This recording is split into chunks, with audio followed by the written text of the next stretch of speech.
बाद में था एब्डोमेन के बाद पेल्विक रीजन, पेल्विक के बाद अपन ने क्या पढ़े थे femoral. So this was femoral. Region अगर हम बात करेंगे so this one is an abdomen. Clear? कमर का जो हिस्सा है that is called as pelvic, जांघ का हिस्सा thigh. Okay, now these are the areas. और अंदर का अपन ने पढ़े थे एब्डोमेन के अंदर का जो स्पेस रहेगा that is abdominal cavity. Pelvic जो रहेगा that is called as pelvic cavity. Thigh के अपने को जरूरत नहीं। Now as far as excretory system is concern, अपन ने पढ़े थे एग्जैक्टली एक्सिस के ऊपर एक्सक्रीटरी सिस्टम का जहां पे यूरिन टेम्पररीली कलेक्ट होता है that reason we have discussed what urinary bladder. So urinary bladder क्या करेगा, यूरिन को टेम्पररीली स्टोर करेगा और यही यूरिनरी ब्लैडर बाद में बॉडी के बाहर खुलेगा with the help of urethra. Clear? So the part where the urine is stored temporarily is called as urinary bladder and the part which is expelling the urine is called as urethra. Now जहां पे urine बनता है that organ is called as kidney. So kidney का main role रहेगा to receive the blood, to filter the blood, to form the urine. बना हुआ urine tube से जाएगा that is called as ureter, which finally opens into what? Urinary bladder. Now this one is an excretory system which has kidney, ureter, urinary bladder and urethra. अब ये पढ़ने का main aim ये है कि in males the parts of excretory system has some relation with what reproductive system. तो मतलब ये है कि एक्सक्रीटरी सिस्टम के कुछ पार्ट्स रिप्रोडक्टिव सिस्टम में कॉमन है and this is only in what males. Females में ये सब चीजें नहीं है। फीमेल्स में क्या अमेजिंग कंसेप्ट है, that is a different thing. Okay, so males में certain parts of excretory system are common even in what reproductive system। अब ये तो हो गया रीजन्स की बात। नाउ अपन ने इंसान का जो दो लाइफ पढ़े थे, one intrauterine life, second extrauterine life. तो टेस्टिस की पोजीशन लास्ट पीरियड में अपन ने कवर की थी।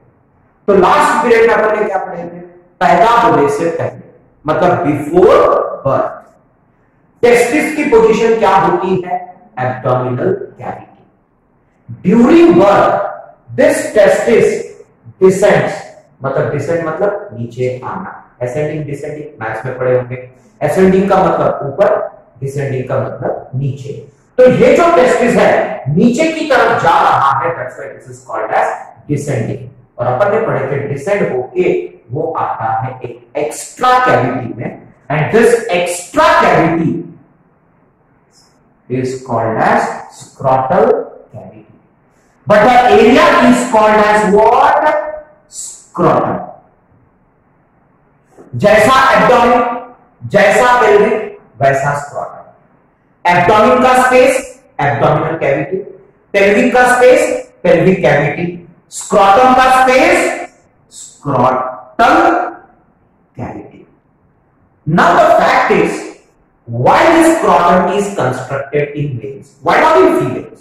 The main reason अपन ने पढ़े थे कि जो टेस्टिस अगर एब्डोमिनल कैविटी में रहेगा, it will get temperature of body, and the testis for formation of sperm requires what, 2 to 4 degree less than body temperature.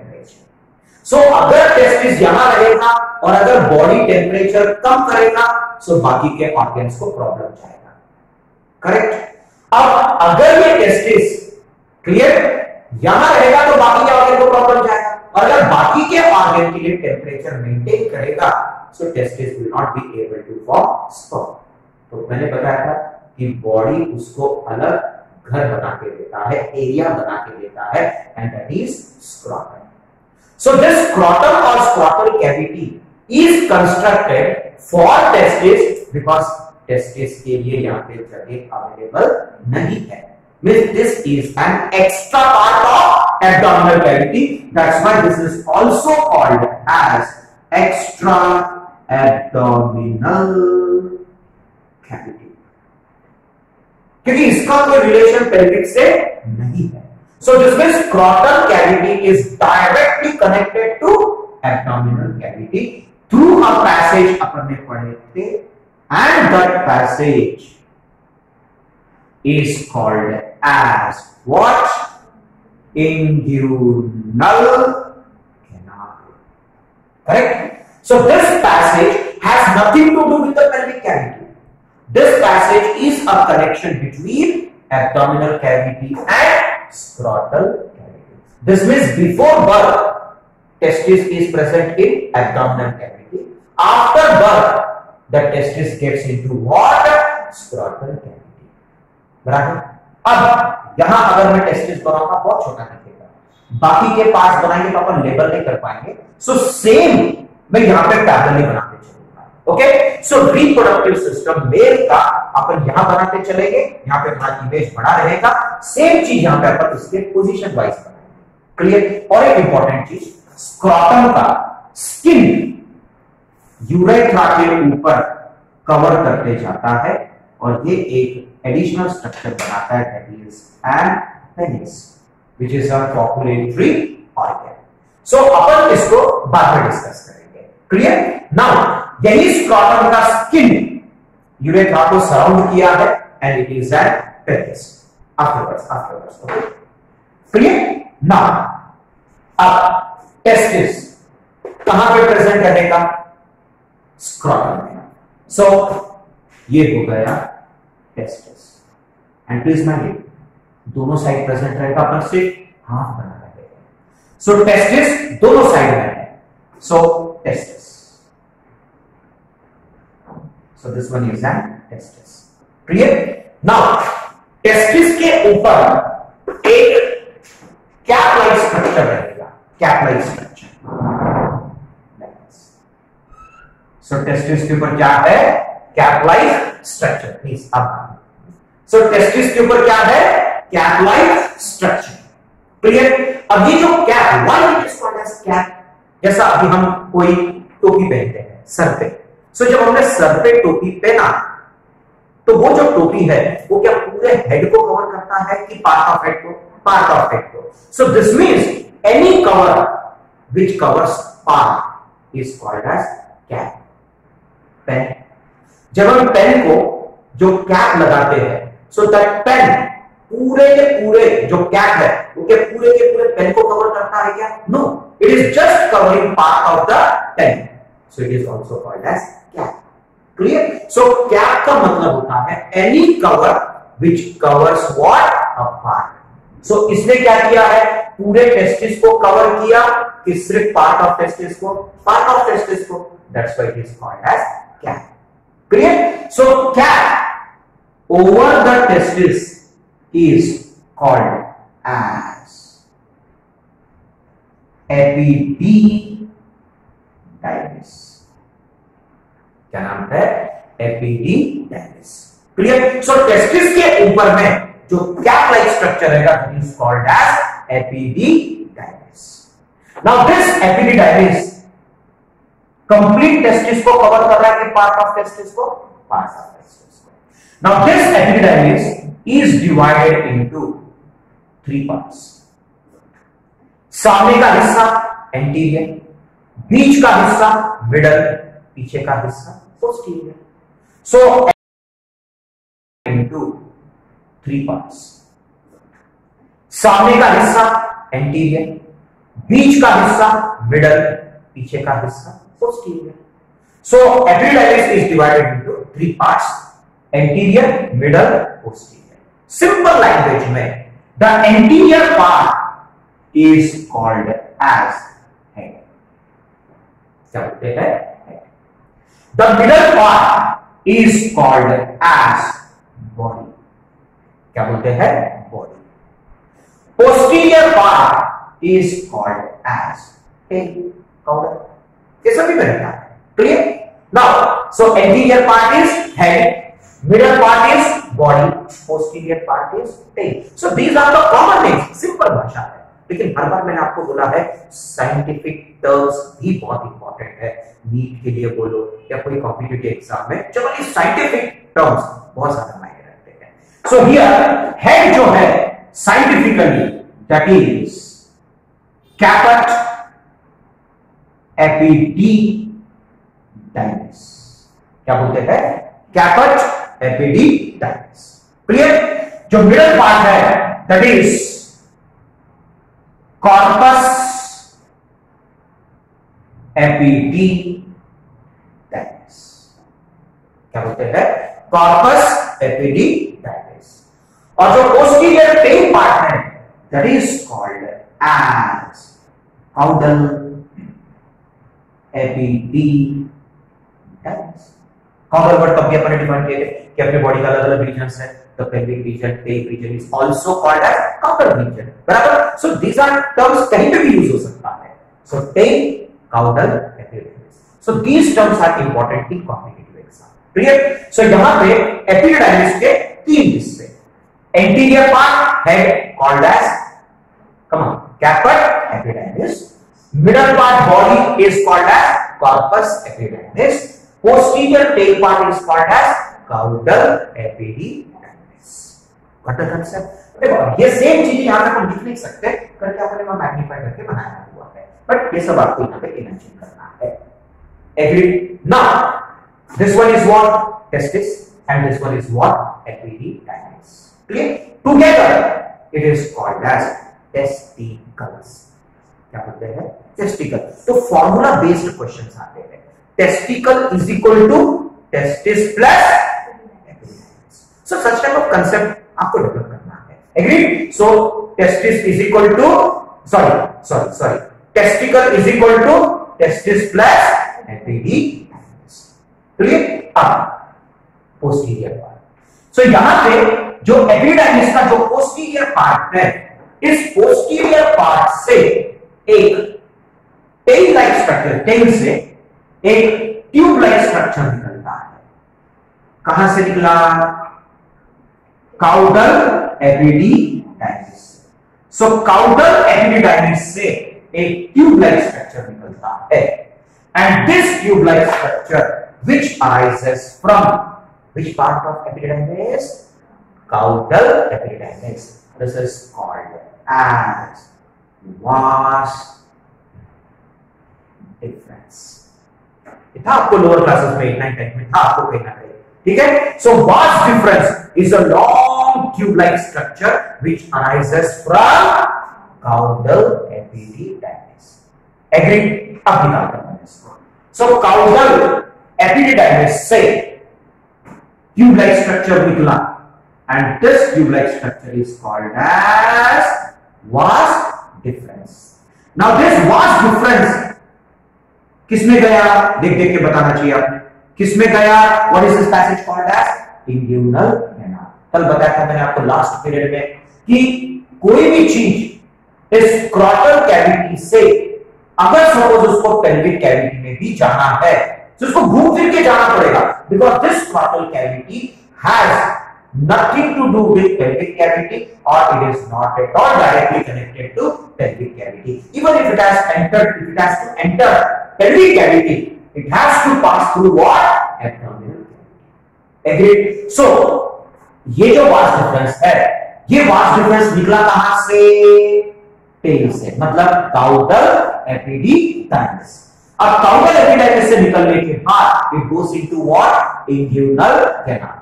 अब इंग्यूनल कैनाल से देख के बताओ कहां पे गया है? कौन से रीजन में गया? Come on, abdominal cavity. Very good.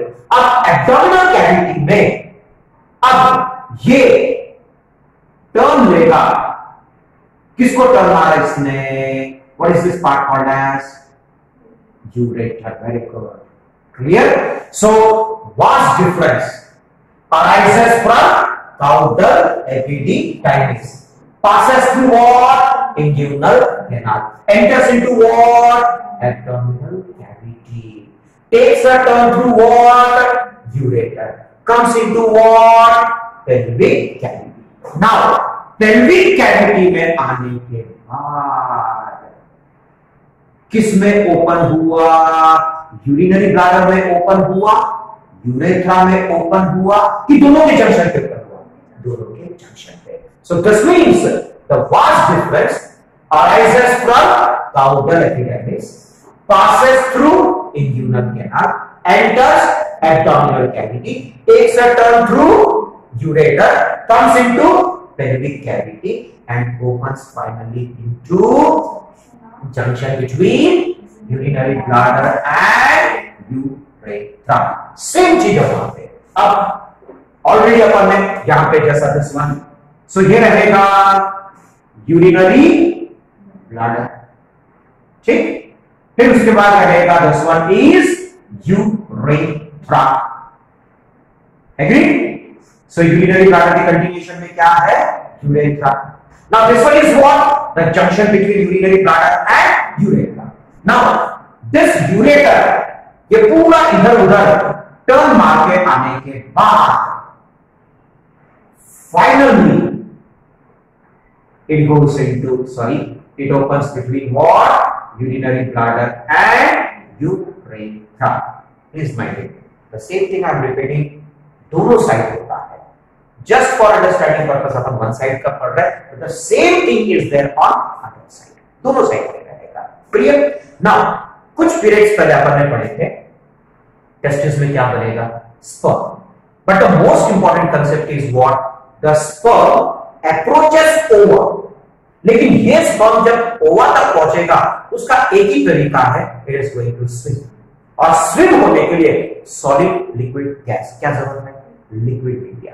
तो अपन ने डिस्कस किए थे कि मेल रिप्रोडक्टिव सिस्टम सिर्फ स्पर्म नहीं बनाता है, along with sperm साथ में एक लिक्विड कंपोजिशन बनाता है, that is called as semen.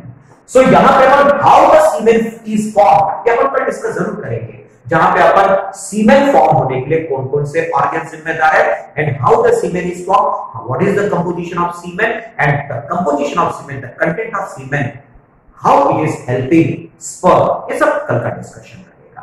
Agree? लेकिन सबसे इंपॉर्टेंट चीज है कि स्पर्म बनता कहां पे है? टेस्टिस में. बराबर?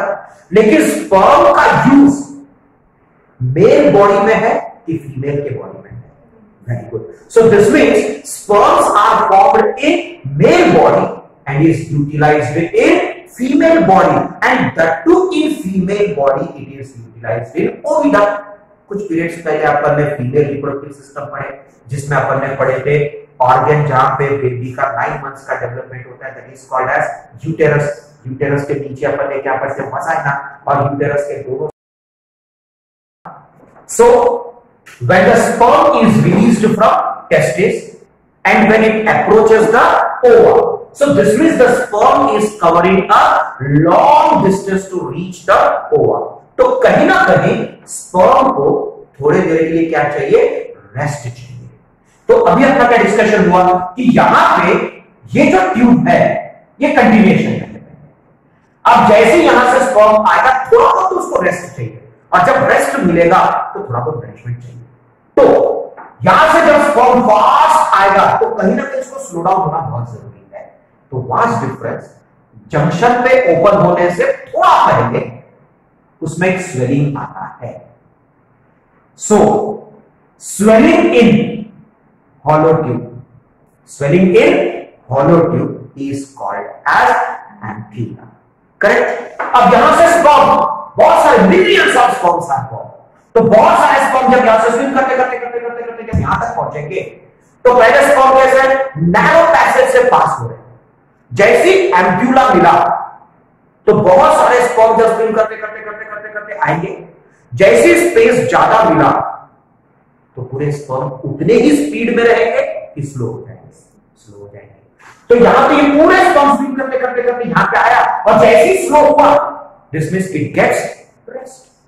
स्लो हुआ करके रेस्ट मिला ना, और स्लो होने का मेन रीजन क्या है? Ampulla formation. तो एम्प्यूला फॉर्म इसीलिए हुआ ताकि स्पर्म को थोड़ी देर के लिए रेस्ट मिल सके। एग्री? अब यहां पे बहुत सारे स्पर्म आके जमा हो गए। अब पीछे से स्पर्म आना रुक गया कि कंटिन्यू है? Very good. तो यहां पे जो स्पर्म आके जमा हुए और जो पीछे से आ रहे हैं, तो वो स्पर्म को बड़े प्यार से आगे भेजेगा कि झटके से आगे भेजेगा? एग्री? झटके से आगे जाना टेक्निकल भाषा में that is called as ejection. क्या बोलते हैं? इजेक्शन। तो जो पीछे से स्पर्म आया, यहां पे कंजेशन बहुत हो रहा है, तो यहां से जो स्पर्म या सीमेन आगे निकलेगा वो इतने बड़े प्यार से स्लोली नहीं निकलेगा, झटके से निकलेगा। तो झटके से निकलने को क्या बोलते हैं? इजेक्शन। तो ये छोटा सा डक्ट, छोटा सा tube is called as duct. जैसा ओविडक्ट में बताया था मैंने, कलेक्टिंग डक्ट आपने पढ़ा होगा नेफ्रॉन में। तो डक्ट का एक सिंपल मतलब है small tube like structure is called as duct. जिस डक्ट में ओवा आता है दैट इज ओविडक्ट। जिस डक्ट में यूरिन कलेक्ट होता है दैट इज कलेक्टिंग डक्ट। जिस डक्ट से इजेक्शन होता है that is called as ejaculatory duct, because this duct is responsible for ejection. Female में पढ़े थे, duct which receives ova, oviduct, duct which collects urine, collecting duct, duct which ejects semen, ejaculatory duct. दोनों side में रहेगा। सो दोनों side में ejaculatory duct है, दोनों साइड में एम्प्यूला है, दोनों साइड में वास डिफरेंस है। क्लियर? सो अब कंटिन्यूएशन में स्पर्म के लिए एक पैसेज है। कैसा पैसेज है? टेस्टिस। टेस्टिस में क्या बना? स्पर्म। बना हुआ स्पर्म टेस्टिस से कहां पे जाएगा? एपिडाइमिस। एपिडाइमिस में पहले कहां पे जाना चाहिए? हेड, बॉडी, कहां पे जाएगा पहले? नहीं, सबसे पहले कहां पे जाएगा? हेड में जाएगा। क्लियर? सो यहां पे जो स्पर्म बनेगा सबसे पहले कहां पे जाएगा? वो हेड में जाएगा। From head it goes into what? Body. From body it goes into what? Tail. From tail it gets into what? Vas deferens. From vas deferens then it goes into what? Ampulla. From ampulla it gets into what? Ejaculator. From ejaculator it goes into what? Urethra. From urethra during copulation it is deposited into female reproductive tract. देखो, but concept इतना आसान नहीं है। अब मैंने कितने simple भाषा में बोर्ड पे देख के आपने क्या बता दिए कि स्पर्म बन गया कहां पे? टेस्टिस में। फिर बना हुआ स्पर्म किस में गया? एपिडाइमिस के हेड में गया, बॉडी में गया, टेल में गया। Practically this is not the case. जब हम टेस्टिस को कट करेंगे तो एक्चुअली पता चलेगा कि वो काम कैसे करता है। एक हार्ट पढ़े आपने, जब आपने हार्ट को देखा तो क्या क्लियर 4 चेंबर्स दिखता है क्या? नो। अगर आपने हार्ट को काटा then only we can prove auricles are 2 chamber, ventricles are 2 chamber. जब आपने हार्ट को काटा then only we can prove bicuspid valve, tricuspid valve. तो मेरे कहने का मतलब यह है कि हम हार्ट का फंक्शनिंग तब पढ़ पा रहे हैं जब हमने उसको कट करके स्ट्रेट किया। तो बाहर से एक व्यू है, कट करने के बाद एक व्यू है। वैसे यहां पे भी जैसा कि हम ऐसा विजुअलाइज कर रहे हैं तो आपको क्या फील हो रहा है कि टेस्टिस में स्पर्म बन रहा है, it is going into head of epididymis, it is going into body of epididymis, it is going into tail of epididymis and finally it goes into vas deferens. So actually this is not the case. जब हम actually testicle को cut करेंगे, testis को cut करेंगे, तो हमको पता चलेगा कि टेस्टिस में स्पर्म कैसे बनता है, टेस्टिस में स्पर्म कैसे कैसे पास होते होते वास डिफरेंस तक आएगा। ये हम कुछ पीरियड्स बाद पढ़ेंगे। एक्चुअली स्पर्म एपिडाइमिस में जाता ही नहीं है। एपिडाइमिस के अंदर में बहुत सारे बारीक बारीक पैसेज, जैसे लोअर क्लासेस में आपने पढ़ा था वासा इफ्रेंशिया। तो यहां पे वासा इफ्रेंशिया, बट वासा इफ्रेंशिया हमको तब दिखेगा जब हम एपिडाइमिस को कट करेंगे। तो कहीं ना कहीं हमको ऑर्गन का फंक्शन पढ़ने के लिए ऑर्गन को तो काटना पड़ेगा। जैसा मैंने बोल दिया कि किडनी, अब आपने भी क्या बोला था, kidney receives the blood, kidney filters the blood, kidney forms the urine. भाई जब हम किडनी को काटेंगे तो पता चलेगा कि किडनी ब्लड को रिसीव ही नहीं करता है, किडनी ब्लड को फिल्टर ही नहीं करता है, किडनी यूरिन बनाता ही नहीं है। It is actually the nephron which receives the blood, which filters the blood, which forms the urine। तो हमको बाहर से नहीं पता चला, जब हमने काटा तो पता चला कि ये सब काम किडनी नहीं करता है, किडनी के पार्ट्स करता है। सेम है यहां पे भी।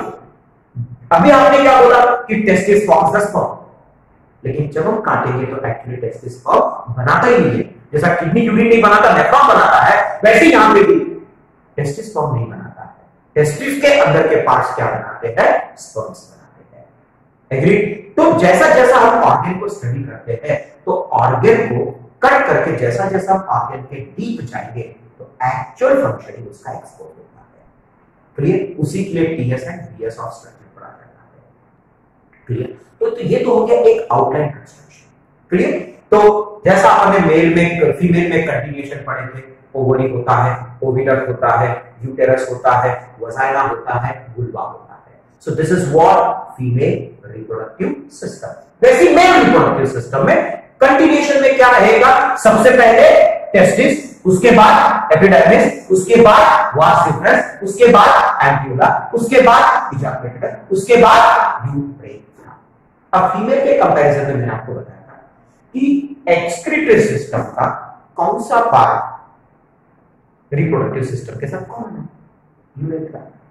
सो यूरेथ्रा में स्पर्म भी पास हो रहा है और यूरेथ्रा से यूरिन भी पास हो रहा है। Reproductive organs scientifically are called as genital organs. इसीलिए इस पैसेज को कॉमनली नाम दिया है urinogenital sinus. Urino word इसलिए नाम पड़ा यूरेथ्रा को क्योंकि यूरिन पास हो रहा है। जेनाइटल नाम इसलिए पड़ा क्योंकि वो जेनाइटल रिप्रोडक्शन में भी काम कर रहा है। साइनस मतलब passage. Clear? So urethra is allowing the passage of sperm as well as allowing the passage of urine. That's why it's called as urinogenital sinus or urinogenital organ. Agree? Same चीज आपको female में नहीं मिलेगा। उस दिन अपन जब female reproductive system पढ़े हमने क्या पढ़े थे कि यूटेरस है, यूटेरस के नीचे वजाइना है, उसके नीचे वुल्वा पड़ा है। और यहां से मैंने बताया था कि यहां पे यूरिनरी ब्लैडर है, यूरेथ्रा है और वो अलग से आके वुल्वा में खुलता है, vestibule. The gap between labia minora is called as vestibule. उसके ऊपर अपन ने क्या बताया, हाइमेन। हाइमेन के नीचे यूरेथ्रा ओपन होता है। तो फीमेल में यूरिनरी ब्लैडर, यूरेथ्रा और ये वाला रिप्रोडक्टिव सिस्टम। तो रिप्रोडक्टिव सिस्टम और एक्सक्रीटरी सिस्टम में कोई रिलेशन है क्या? नहीं, जबकि यहां पे रिलेशन है। So in females, the urethra is not called as urinogenital sinus. Female में नहीं, लेकिन males में it is called as urinogenital sinus because it is acting as a common passage for reproduction as well as excretion. Clear हो गया concept? तो यहाँ पे वापस आते हैं। अब यहाँ पे, अब ये हो गया कौन सा वास्ट डिफरेंस। अब वास्ट डिफरेंस का अभी अपन वहां क्या डिस्कस किए थे, लास्ट क्वेश्चन थोड़ा सा ओपन होने से पहले एक स्वेलिंग रहेगा and this swelling is called as ampulla. So यहां पे जब हम विजुअलाइज करेंगे तो क्या क्या रहेगा, टेस्टिस, टेस्टिस के बाद एपिडर्मिस, एपिडर्मिस के बाद वास डिफरेंस, वास डिफरेंस के बाद एम्प्यूला, एम्प्यूला के बाद इजाकुलेटेड डक्ट, इजाकुलेटेड डक्ट के बाद junction between urinary bladder and urethra, उसके बाद में जनरली हमको जंक्शन इसलिए बोलना पड़ता है क्योंकि हम स्पर्म का ट्रैक पैसेज कर रहे हैं। क्लियर? अब कंसेप्ट देखिए, अब ये तो पास हो गया है। अब यहां पे क्या है, टेस्टिस। लेकिन टेस्टिस की पोजीशन पैदा होने से पहले और पैदा होने के बाद सेम की different? Different. Before birth intra uterine life testis was present in abdominal cavity. फिर हमने पढ़े ड्यूरिंग पार्चुरेशन, पैदा होते समय it passes through inguinal canal. पैदा होने के बाद मतलब एक्स्ट्रा यूटेराइन लाइफ कहां पे रहेगा, स्क्रोटल कैनाल। अब सबसे इंपॉर्टेंट कंसेप्ट ये है कि जब टेस्टिस एब्डोमिनल कैविटी से स्क्रॉटल कैविटी में आ चुका है, आ सकता है, तो वापस पीछे क्यों नहीं जा सकता है? जाना चाहिए। जब आ सकता है तो जा भी नहीं सकता है। इसका मतलब कहीं ना कहीं आने के बाद इसका जाने का रास्ता बदलने वाला है, क्योंकि जब आ सकता है तो जा भी सकता है। क्लियर? तो जाता क्यों नहीं है? क्योंकि ये पैसेज बाद में ब्लॉक होने वाला है। अब अपने डिसीज के समय में आपको क्या बताया, कोई भी चीज बॉडी में जैसा चलना चाहिए वैसा चला तो नॉर्मल, कम या ज्यादा हुआ तो abnormal, and the abnormal the condition of body will be called as what? Disease. तो यहां पे भी जब तक टेस्टिस पैदा होने के बाद अगर एब्डोमिनल कैविटी में है तो नॉर्मल या एबनॉर्मल? इधर सॉरी स्क्रॉटल कैविटी में रहा तो नॉर्मल या एबनॉर्मल? नॉर्मल। लेकिन अगर ये वापस पीछे चला गया तो एबनॉर्मल। सपोज पैदा होने से पहले कहां पे? एब्डोमिनल कैविटी में, लेकिन पैदा होने के बाद अगर नीचे नहीं आया तो एबनॉर्मल। तो हमको साथ साथ में यहां पे डिसीज भी पढ़ना है। सो डिसीज का मतलब, ठीक है। सो यहां पे इस पैसेज में वास्ट डिफरेंस के अलावा और क्या क्या है ये एक बार थोड़ा देखना पड़ेगा हमको। क्लियर? एक एक चीज अभी सॉल्व करते हैं। जैसा टेस्टिस, टेस्टिस के अंदर में क्या बन रहा है? कोई भी चीज बनने के लिए एनर्जी लगेगा कि नहीं लगेगा? लगेगा। और एनर्जी का सप्लाई टारगेट ऑर्गन तक ब्लड लेके जाएगा, और ब्लड तो खुद ब खुद आके जाने वाला नहीं है। Blood requires a passage that is called as blood vessels. So this means along with vast difference, यहां पे ब्लड वेसल्स भी होते हैं। तो अपने को पहले यहां पे एक चीज यहां पे क्या पढ़ना है कि वास्ट डिफरेंस के साथ और क्या क्या है। Means a bulge passing through inguinal canal. तो ऑलरेडी यहां पे क्या था? Vast difference. ऑलरेडी क्या था यहां पे? वास्ट डिफरेंस ऑलरेडी था। अब इसमें और क्या ऐड हुआ चलो बताओ? Blood vessel. Very good, blood vessels. Clear? So already वहां पे क्या था? Vast difference. फिर क्या ऐड हुआ उसमें? Blood vessel. ब्लड वेसल क्यों है समझ में आ गया? Because it has to supply nourishment during the formation of sperm, और बहुत सारी एक्टिविटी के लिए चाहिए वहां पे, तो ब्लड का सप्लाई तो चाहिए। दूसरा चीज, सिर्फ ब्लड का सप्लाई होने से नहीं होता है, सेंसेशन भी चाहिए। जैसा अगर किसी ने को यहां पिंच किया तो फट से हाथ को पीछे कर दूंगा, so this is called as sensations. तो बॉडी में जो सेंसेशंस होती है, either that is controlled by brain और that is controlled by spinal cord through nerves. क्योंकि यहां पे अगर पेन हो रहा है, दिस मींस ये पेन का जो इंपल्स है वो कहां तक गया? ब्रेन तक गया थ्रू नर्व्स। तो बिना नर्व का ब्रेन को मालूम ही नहीं पड़ेगा। तो अगेन टेस्टिस में अगर कोई सेंसेशंस चाहिए तो ऑब्वियसली वहां से नर्व्स का पैसेज भी बहुत जरूरी है। तो इसमें से साथ में और क्या पास हो रहा है? नर्व्स। तो प्लस यहां पे क्या है? नर्व्स। बराबर, नर्व भी तो है। क्लियर? तो नर्व किस लिए काम आता है समझ में आ गया? देखो वास्ट डिफरेंस किसके काम था? Passage of sperm. Blood vessel का काम क्या है? To supply the nourishment. Nerves का काम क्या है? To control the sensations. Agree? अब दूसरा एक लॉजिक है, एक बारीक धागे को एक बॉल बांध दो, ठीक? अब बारीक धागा, कच्चा धागा होगा, अब उसको आपने बॉल बांधे और हाथ में पकड़ा। अब रस्सी को एक एंड से पकड़ो और बॉल को छोड़ दो। बॉल झटके से नीचे आएगा। अगर बॉल का वजन ज्यादा है या झटका ज्यादा है तो रस्सी के टूटने के चांसेस है। देखो टूटेगा जरूरी नहीं है, पर टूटने के चांसेस है, तो कहीं ना कहीं प्रिकॉशन तो लेना ही पड़ेगा। लेकिन अगर सपोज वही स्प्रिंग होगा तो वजन अगर ज्यादा है तो नीचे जाएगा, वापस अपनी पोजीशन पे आएगा। सेम लॉजिक यहां पे मसल्स होते हैं। तो यहां पे इस पैसेज में साथ में क्या रहेगा? मसल्स रहेंगे। साथ में क्या रहेगा? मसल्स। तो यहां पे नर्व्स के साथ साथ इस बंच में और क्या है? मसल्स है। अब मसल का कंसेप्ट अपन ऑलरेडी पढ़ चुके हैं, capacity to contract and relax, elasticity है। तो जैसे ही टेस्टिस ड्यूरिंग पार्चुरेशन, जब टेस्टिस नीचे आने की कोशिश करेगा या नीचे जब आएगा, तो अगर गलती से अगर कहीं ना कहीं झटका भी लग गया और टेस्टिस अगर झटके से नीचे भी आ गया तो लो रेट की जरूरत है इसको। कहीं ना कहीं जो मसल से it is giving the spring activity, नीचे जाएगा और मसल वापस उसको खींच के अपनी जगह पे रख देगा। मतलब muscular activity is also important for descending of testis. Agree? अब ये मसल्स याद रखो दो प्रकार के हैं। एक मसल है क्रीमास्टर मसल्स, क्लियर, और दूसरा मसल्स है डार्टॉस muscles.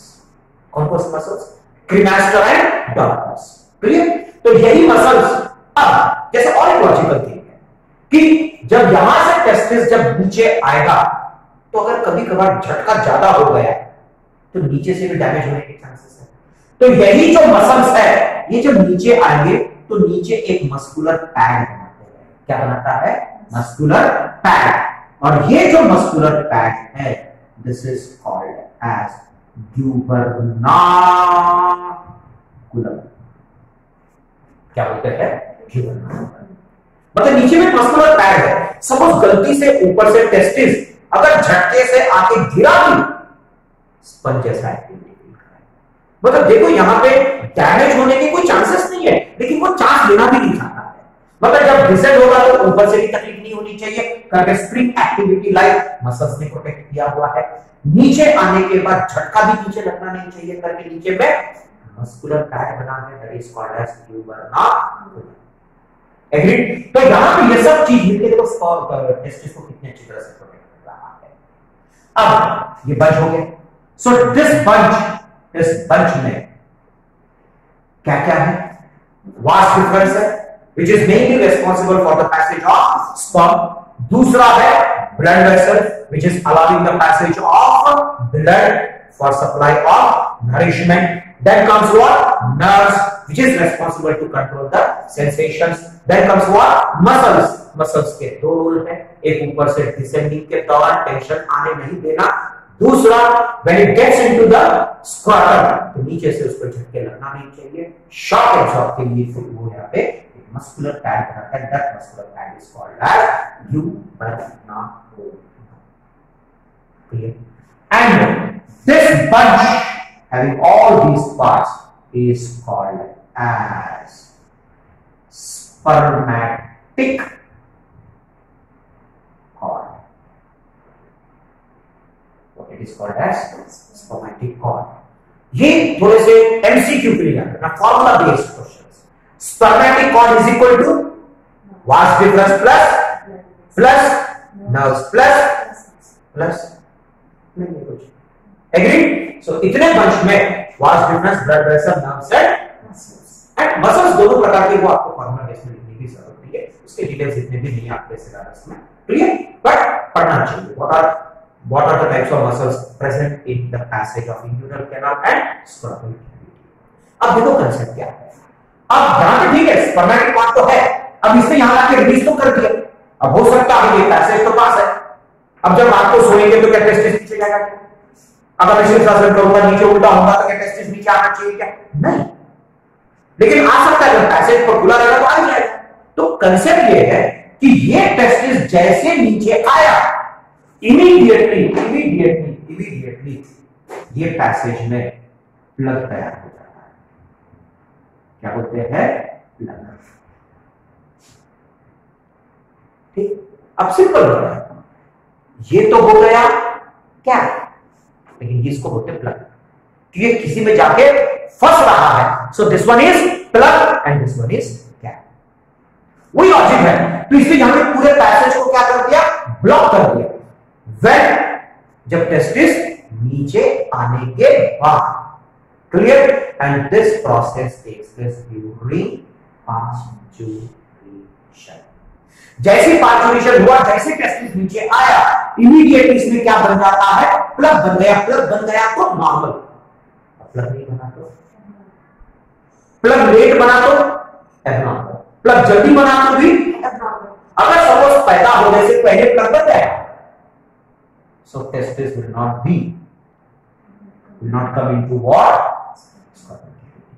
Clear? So in that case the testis will not be able to come into scrotal cavity, क्योंकि प्लग पहले बना, that is called as early plugging. Clear? और अगर सपोज लेट प्लगिंग हुआ, late plugging का मतलब होता है टेस्टिस आ चुका है, बच्चा 2-3 साल का हो गया, 10 साल का हो गया, तभी प्लग नहीं बना, तो टेस्टिस वापस पीछे जाने के चांसेस है। So all this conditions are normal और एबनॉर्मल? एबनॉर्मल। सो उस एबनॉर्मल कंडीशन में कौन कौन सी बीमारियां हो सकती है वो देखना है। ठीक है, अब ये कॉम्पिटिटिव का पार्ट हो जाएगा। क्लियर? अब सपोज अर्ली प्लगिंग हुआ, मतलब अर्ली प्लगिंग मतलब टेस्टिस आने से पहले अगर प्लगिंग हो गया तो पैसेज तो ब्लॉक हो गया। So in that case the testis will not be able to come into what? Scrotal cavity. आ ही नहीं सकता है, ऑपरेशन करके भी उसको लाना पड़ेगा, बराबर? तो यहां पे टेस्टिस आ ही नहीं सकता। सी, बीमारी का कंडीशन हर बार कोई एक नहीं होता है। भाई हमको सर्दी हो रही है, अब सर्दी होने का एक कंडीशन क्या सर्दी का सीजन ही होता है क्या? नहीं। सिर्फ आइसक्रीम खाए तो सर्दी होता है क्या? नहीं। तो एक सर्दी होने का कई रीजन हो सकते हैं, हार्ट अटैक होने के कई रीजन हो सकते हैं। तो कहने का मतलब यह है कि डिसीज जब होता है तो उसके कई रीजन हो सकते हैं। तो अर्ली प्लगिंग की वजह से एक कंडीशन आया हुआ है। So in that case testis fails to descend, मतलब टेस्टिस नीचे नहीं आ पाया, and that condition is called as क्रिप्टोकाइटिस।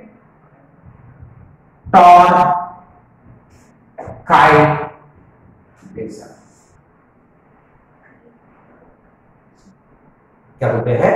क्रिप्टोकाइटिज्म। So what is cryptorchidism? It is the condition where testis fails to descend. Agreed? Confused?